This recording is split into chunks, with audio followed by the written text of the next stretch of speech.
क्या हुआ उदय जी? जी जय माई की। ये टंकी यहाँ बनने की पुरानी थी सरकार ने, गंगा जल की टंकी। ये तो बाद में मालूम हुई गंगा जल टंकी है क्या है। पहले इनकी नाप तोल आदि कुछ हुआ, बताया जाता है कि 2018 में इनकी प्लानिंग हुई, लेकिन हमारे सामने जुलाई 2019 में बड़ का पेड़ उखाड़ने का काम आया।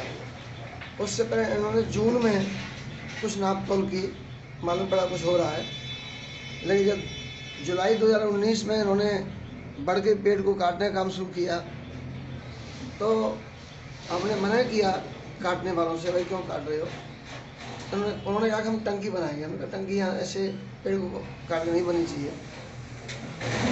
तो फिर भी नहीं माने। फिर उन्होंने खोदा खादी की, फिर हमने शिकायत की 19 जुलाई को। तो शिकायत की हमने जन सुनवाई पोर्टल पर, तो उससे सुनकर के आदरणीय मुख्यमंत्री के उस पोर्टल की शिकायत पर वन विभाग वाले भी आए। वन विभाग वालों ने उस पर कार्रवाई करना शुरू किया और कार्रवाई की। आए भी, हिदायत भी दी कि ये नहीं करना चाहिए, लेकिन क्यों नहीं कटा। उस समय के हिंदुस्तान अखबार में, अमर उजाला में भी खबर आई थी और न्यूज में भी ये विषय चला, कई समाचार पत्रों में खबर छपी थी। फिर भी ये काम चलता रहा, सरकार ने इस पर ध्यान नहीं दिया। उसमें आदरणीय माननीय आदित्य योगी जी की सरकार थी और भी बहुत सी शिकायतें की हैं। मंदिर को तोड़ने की बात आई तो मंदिर को तोड़ने से भी हमने इनकार किया, रोका गया। फिर बाद में मालूम पड़ा कि बहुत विशाल का स्थिति बहुत बनती आ रही है, 20 खम्भों की बड़ी टंकी है। तो हमने कहा ये ऐसा नहीं है, इसे नहीं बनाना चाहिए घनी आबादी वाले क्षेत्र में। इसकी बहुत सारी शिकायतें बार बार हम करते रहे। फिर 2020 में भी शिकायत की फरवरी में, और जब तक आधी टंकी से बन चुकी थी फिर भी नहीं रुकी। खम्भे आधे खड़े हो चुके थे, नहीं रुके।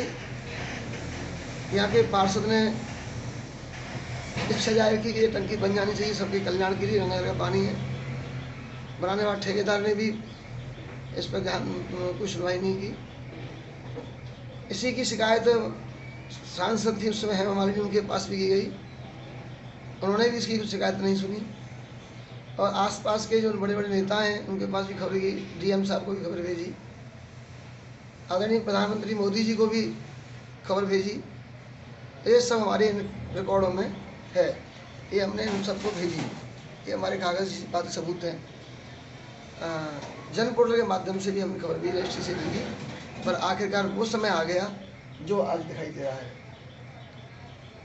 यही उम्मीद थी कि घने आबादी क्षेत्र है, छोटे छोटे मकान हैं, टंकी गिरेगी तो आखिर क्या होगा।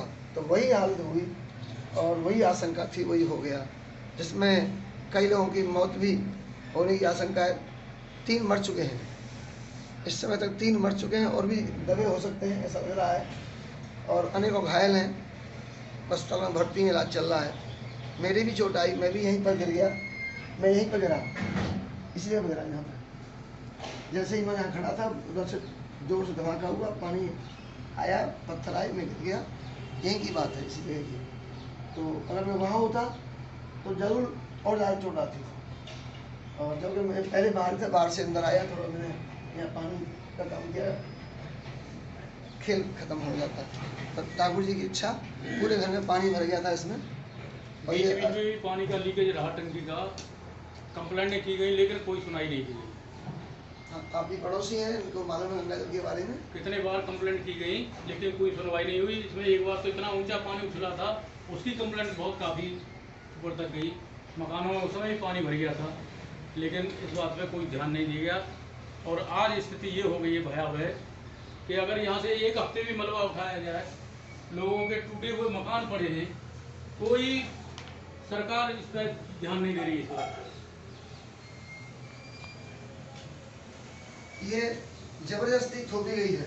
जबरदस्ती यहाँ इस तरह का कार्यक्रम थोपा गया है।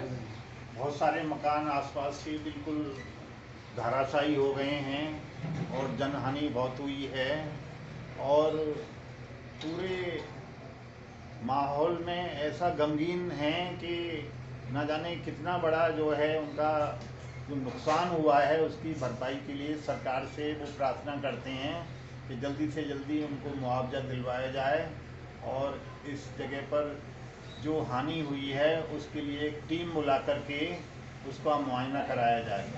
ये बहुत ज़रूरी है और बड़े बड़े अधिकारी और जनप्रतिनिधि इस पर ध्यान दें जिससे कि यहाँ की जनता को राहत मिले।